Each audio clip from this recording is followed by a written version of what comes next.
Sana all, rehearsal muna bago mag-kissing. Kakatuwa naman si Paolo, ano. Pero syempre, totoo yung sinabi ni Pao na ang hirap, kumbaga sa set, ang hirap makikipag kissing scene na nakapalibot sa'yo yung mga camera plus may mga audience pa, di ba? Kaya nga sabi niya, tanong nga sa kanya kung nagiging comfortable ba siya during the kissing scene with the Kim Chiu.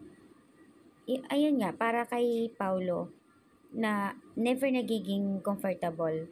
Dahil sino ba naman yung gustong naghahalika na parang isang daang tao, yung nanonood sa'yo sa set, di ba? Nakapalibot sa mga cameraman. Andun yung conscious mo eh. Ang daming nanonood. So, minsan, sinasabi nga daw niya kay Kim na rehearse mo na bago maggagawin yung mga bagay na iyon. Sabay tawanan. True. Ang galing ni Pau. Pero sana all, may rehearse mo na. Mas maganda nga sabi nila. Mas maganda yung rehearse mo na eh. Bago yung talagang ginawa nila sa script. Kasi yung sa rehearse, kumbaga, walang ilagan. Feel na feel nyo ang bawat isa. Kayo lang dalawa. Eh yung talagang kissing scene na nakapalibot sa yung camera, di ba? Parang nandun yung hiya, nagkailagan kayong dalawa.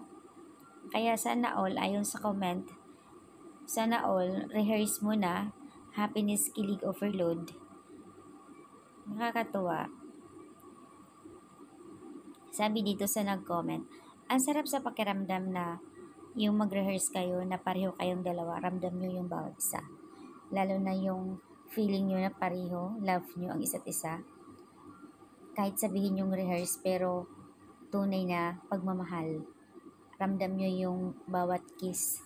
Kasi sa bawat kiss nyo, naandun yung love.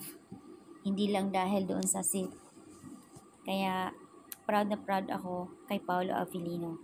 Super thankful kaming mga Kim Pao fans. Panatag kami na siya. Walang pagdududa ang support namin kay Paolo Avellino to Kim Chiu. Bukod sa magaling at inaalagaan talaga niya si Kim. Nakikita po namin yan dawi po sa kanilang mga taping na talagang todo protect siya and laging dinadalahan si Kim sa set ng food.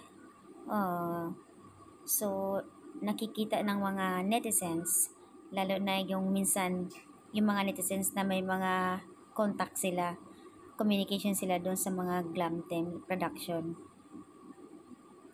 Kaya bagay na bagay talaga, perfect couple ang dalawa.